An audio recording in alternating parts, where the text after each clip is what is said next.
Hello friends, जब भी आप कोई नया व्हीकल खरीदते हो तो आप सबसे पहले क्या करते हो? डीलर से कांटेक्ट करते हो या फिर एजेंसी में जाते हो या फिर आप यूट्यूब पर सर्च करते हो या किसी वेबसाइट पर सर्च करते हो। तो आपको हर जगह दो तीन चीजें मिलेंगी कि इसका इंजन कितने हॉर्स पावर का है और ये कितने एनएम का टॉर्क जनरेट करेगा इसका इंजन, या फिर ये कितने इसका जो आरपीएम है वो कितना है। ये सब कुछ आपको टर्म्स देखने को मिलेंगे। इसका इंजन कितने लीटर का है, तो ये सारी चीजें आपको पता होनी चाहिए। बेसिकली आज का जो टॉपिक है वो टॉर्क पर है अपना, और ये मैं आपको टोटल इसके बारे में डिस्कस करके बताऊंगा कि वे जो ट्रैक्टर है, कार है, ट्रक है, बस है, तो आपने देखा होगा कि कई जगह ऐसे भी होता है आपके मीटर्स पर कि 200 NM at the rate of 6000 RPM, ऐसे कुछ होता है आपका। तो इसका मतलब क्या होगा, और मैं ये सब कुछ चीजें आपको ग्राफ के थ्रू समझाऊंगा। उसके बाद में हम डिस्कस करेंगे 11th और 12th क्लास के स्टूडेंट के लिए कि भाई टॉर्क क्या होता है, उसका कुछ डेरिवेशनल फॉर्मूला क्या होगा, और उसके ऊपर जितने भी क्वेश्चन बनते हैं वो क्वेश्चन भी आज हम डिस्कस करेंगे। तो सबसे पहले मैं जनरल लोगों के लिए, जो भी लोग कार वगैरह खरीदना चाहते हैं उनके लिए ये वीडियो है इनिशियली। उसके बाद में आप डेरिवेशनल वीडियो देखेंगे इसी के। तो सबसे पहले आपको पता होना चाहिए कि जब भी आप कोई कार या गाड़ी खरीदते हो तो आप दो तीन चीजें देखते हो कि भाई इसकी पावर क्या है, इसकी पावर क्या है, जिस पावर को आप एचपी में मेजर करते हो, या फिर इसका जो टॉर्क है वो कितना है, इंजन कितने एनएम का टॉर्क जनरेट करता है, या फिर आप देखते हो कि एक आरपीएम टर्म आती है रिवोल्यूशन पर मिनट, वो कितनी है। जैसे पावर इज इक्वल टू होता है torque into RPM divide by 5252, ठीक है, 5252। इस चीज को आप अभी आप चाहे तो नेग्लेक्ट कर सकते हो क्योंकि ये कांस्टेंट टाइप से है, तो आप इसको स्किप कर सकते हो क्योंकि ये आपका इस वीडियो को समझने के लिए कोई जरूरी नहीं है, ठीक है। तो यहां से हम डिस्कस करते हैं इसको कि जो पावर होती है वो क्या होती है। उससे पहले आपको आरपीएम और टॉर्क समझना होगा, ठीक है। तो आरपीएम क्या होता है कि आपके इंजन में जो क्रैंक शाफ्ट आती है, इंजन की क्रैंक शाफ्ट, वो क्रैंक शाफ्ट कुछ ऐसे होती है, ऐसे ये क्रैंक शाफ्ट है, ऊपर पिस्टन से इसके साथ कनेक्शन होते हैं, और वो पिस्टन क्या करता है, इसको रोटेट करवाता है ऐसे, ठीक है, ऐसे रोटेट करवाता है। और जब ये ऐसे रोटेट करती है तभी जो आपके टायर हैं, टायर घूमते हैं, ठीक है। तो ये जो क्रैंक शाफ्ट होती है, ये क्रैंक शाफ्ट 1 मिनट में कितने चक्कर काटती है, कितने रिवोल्यूशन देती है, ये अगर आपको पता है तो आप समझ लीजिए आपको आरपीएम का पता लग गया। आरपीएम का मतलब यही होता है रिवोल्यूशन पर मिनट, ठीक है। तो रिवोल्यूशन पर मिनट का मतलब आपकी जो क्रैंक शाफ्ट है वो 1 मिनट में कितने चक्कर काटती है, ये आपको बताएगा आरपीएम, ठीक है। अगर मैं बात करूं टॉर्क की, तो टॉर्क क्या होता है, टॉर्क होता है ट्विस्टिंग फोर्स, होता है ट्विस्टिंग फोर्स, ठीक है, ट्विस्टिंग फोर्स होता है।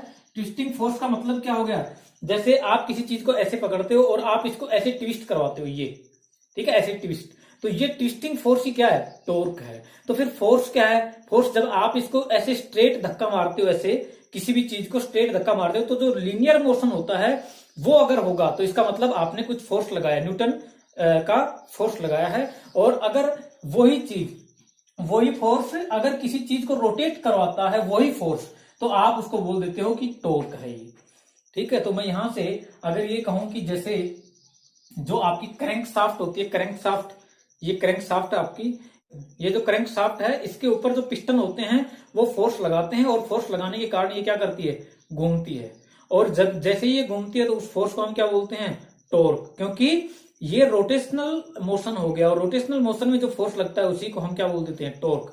तो बेसिकली टॉर्क की अगर डेफिनेशन देखता हूं तो क्या होगा, torque is the rotating ability of a force, ठीक है, torque is the rotating ability of a force, या आप इसको ट्विस्टिंग फोर्स भी बोल सकते हो, या टॉर्क को आप मोमेंट ऑफ फोर्स भी बोल सकते हो। बहुत सारे नाम से आप इसको जानते हो टॉर्क को, ठीक है। इसको आप टाउ से डिनोट करते हो, टाउ। तो यहां से आप देखते हो कि जैसे 100 एचपी का इंजन है किसी भी कार का, लेकिन जो टॉर्क होता है वो 170 एनएम है। ट्रैक्टर का अगर इंजन देखते हो तो 50 हॉर्स पावर है और 220 एनएम है। तो आपको यहां से इस फॉर्मूले से ये पता चलता है कि यार आरपीएम इंटू टॉर्क वही क्या होता है, पावर होती है। तो इसका मतलब ये हो गया कि यार आप अगर टॉर्क को ज्यादा करते हो तो आपकी पावर बढ़ेगी, बिल्कुल ठीक बात है। आप अगर आरपीएम को ज्यादा करते हो तो आपकी पावर बढ़ेगी, ये भी ठीक है। दोनों को ज्यादा करते हो पावर बढ़ेगी, तो ये भी ठीक है। लेकिन इसका मतलब ये नहीं कि आप आरपीएम को बढ़ाते रहेंगे और टॉर्क भी साथ साथ बढ़ता रहेगा, ये नहीं है। तो टॉर्क और आरपीएम में जो रिलेशन होता है वो क्या होगा, वो मैं आपको दिखा रहा हूं कि ये आपके पास टॉर्क है और ये आपके पास है आरपीएम, ठीक है, आरपीएम।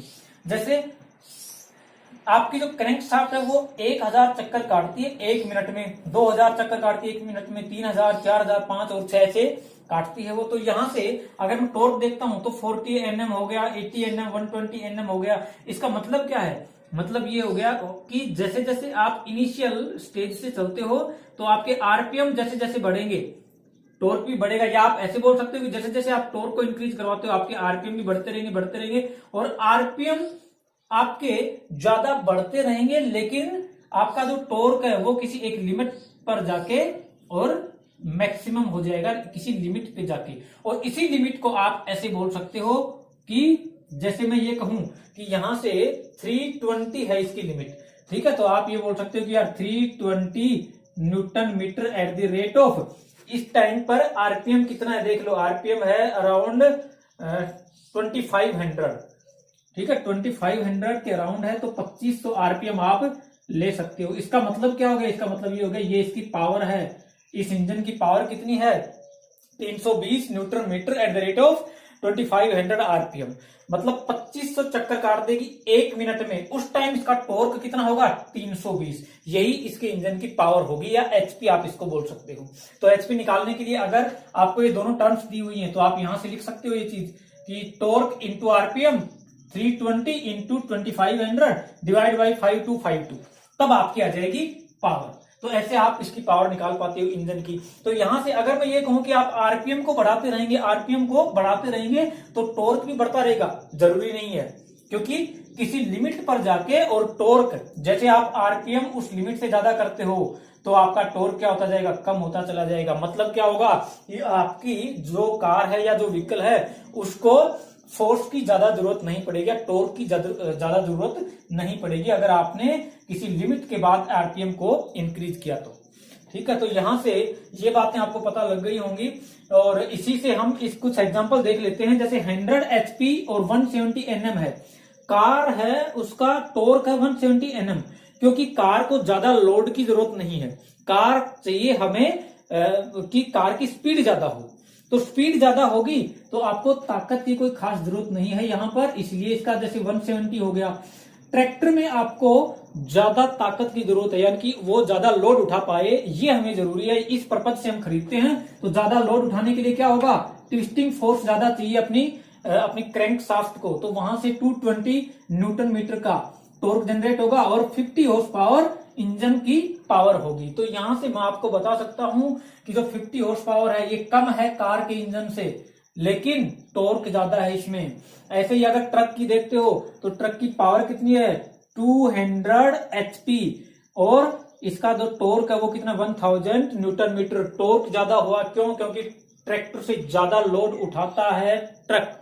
और यहां से अगर बस की देखते हो तो बस भी लोड काफी उठाती है, उसके साथ साथ उसकी स्पीड भी ज्यादा होती है, इसीलिए इसकी पावर सबसे ज्यादा है। स्पीड भी ज्यादा है और लोड भी ज्यादा उठा रही है, इसका मतलब पावर सबसे ज्यादा है। तो मैं यहां से बोल सकता हूं कि पावर का कहीं ना कहीं रिलेशन स्पीड से है, कि इसकी मैक्सिमम स्पीड क्या होगी ये डिपेंड करता है इसकी पावर पर। और टॉर्क पर क्या डिपेंड करता है? टॉर्क पर डिपेंड करता है कि उस व्हीकल पर कितना लोड है या उस व्हीकल का जो एक्सेलरेशन है वो किस स्पीड से बढ़ता है, ठीक है, उसको कितनी पावर चाहिए उसको एक्सेलरेट करने के लिए, या उसको एक्सेलरेट करने के लिए कितना फोर्स चाहिए, ये आप बोल सकते हो, वो होता है आपका टॉर्क। अब आप टॉर्क को 11th और 12th क्लास के पॉइंट ऑफ व्यू से देखते हो तो इसका कुछ ऐसा छोटा सा कुछ डेरिवेशन है, ये मैं आपको बता देता हूं और उसके बाद हम कुछ इसके न्यूमेरिकल भी कर लेंगे।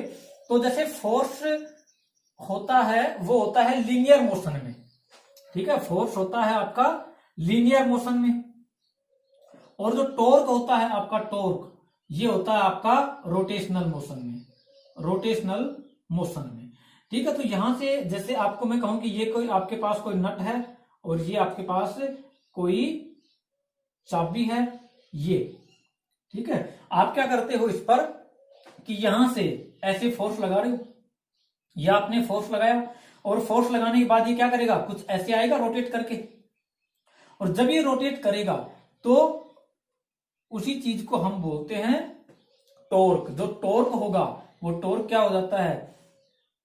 आर डिस्टेंस, कौन सी, ये डिस्टेंस, इनटू फोर्स। और आपको पता है कि आर और एफ दोनों के दोनों वेक्टर क्वांटिटी हैं, और वेक्टर क्वांटिटी का अगर क्रॉस प्रोडक्ट आप देखते हो तो आप इसको ऐसे लिख सकते हो, आर एफ साइन थीटा। आपको ये पता है, वेक्टर जब आपने पढ़े होंगे उस टाइम आपको पता है कि जो क्रॉस प्रोडक्ट होता है किसी भी दो वेक्टर क्वांटिटी का, वो अगर आप देखते हो तो वो क्या होता है, साइन थीटा से रिलेटेड होता है, और डॉट प्रोडक्ट किससे, कोस थीटा से रिलेटेड। तो यहां से मैं ये बोल सकता हूं कि R vector cross multiply by F vector, तो क्या हो जाएगा, आर एफ साइन थीटा। तो यहां से ये जो चीज है, या फिर आप इसको ऐसे बोल सकते हो कि यार ये जो फोर्स आप लगा रहे हो यहां पर, ये जो फोर्स आप लगा रहे हो, तो ये जो एबिलिटी है ये किस किस चीज पर डिपेंड करती है। तो यहां से आप ये बोल सकते हो कि यार जो आर है, आर अगर आप आर को ज्यादा करेंगे, अगर आप आर को ज्यादा करते हो तो कहीं ना कहीं मैं ये बोल सकता हूं कि ज्यादा आसान होगा इस नट को खोलना। या फिर मैं आपसे ये कहूं कि यार आप अगर एफ को इंक्रीज करवाते हो तो आसान होगा इस नट को खोलना। या फिर आप ऐसे भी बोल सकते हो कि ये जो इसके बीच में जो एंगल है, एंगल, ठीक है, ये जो एंगल है, इस एंगल पर भी ये चीज डिपेंड करती है। तो इस एंगल पे डिपेंड करके मतलब मैं ये कह सकता हूं कि अगर आपके पास ये जो आर्म है, ये इस पर अगर मैं ऐसे फोर्स लगाऊं तो ऐसे, तो ऐसे फोर्स लगाऊंगा तो ये एंगल कितना हो जाएगा, देखना ये एंगल कितना हो जाएगा, ये एंगल हो जाएगा, मान लो कुछ थीटा एंगल है, फोर्स लगा रहे हो आप, तो अगर मैं इसको कंपोनेंट में डिवाइड करूं तो ये चीज होती है इसमें।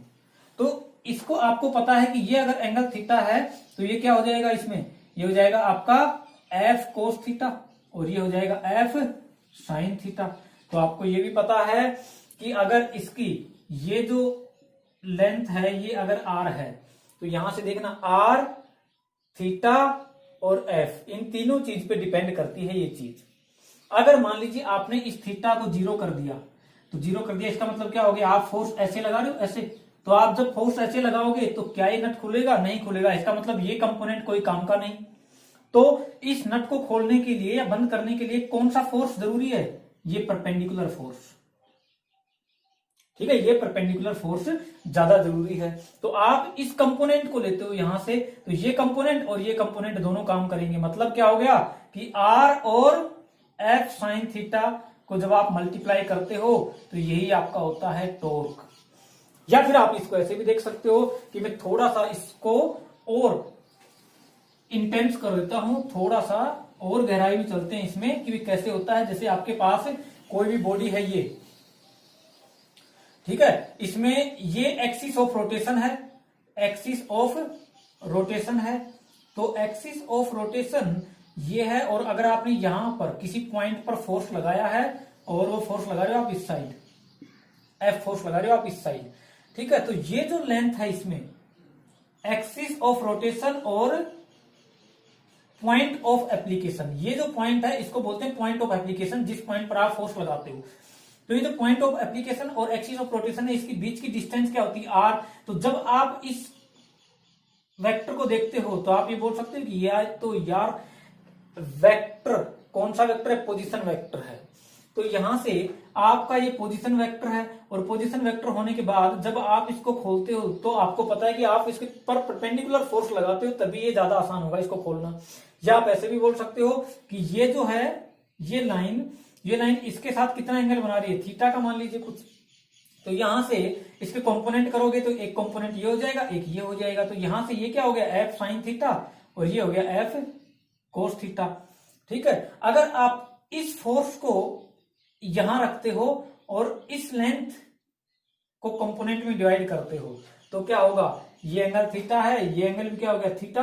तो यहां से आप इसको क्या बोल सकते हो, इसको आप ये बोल सकते हो, ये जो एंगल हो गया ये हो गया आपका आर, ये थीटा है तो आर कोस थीटा, और ये हो गया आपका आर साइन थीटा, ठीक है। ये तो या तो आप इस कंपोनेंट के लिए इस कंपोनेंट को आप लेते हो तो आप इसको लीजिए साथ में, या फिर आप इस कंपोनेंट को लेते हो, इस कंपोनेंट को, तो आप इसको साथ में लीजिए।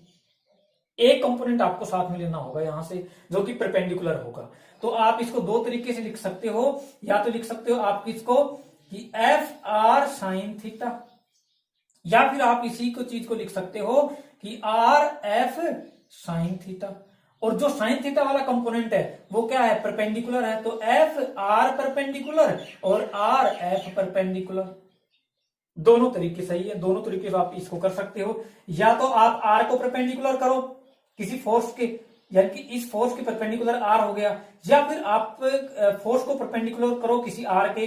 जैसे अगर आपको ये कंपोनेंट आप लेते हो तो ये फोर्स का ये जो फोर्स है, ये फोर्स ये हो गया परपेंडिकुलर इसके, ठीक है। तो ये दोनों चीजें सही हैं, आर एफ परपेंडिकुलर और एफ आर परपेंडिकुलर।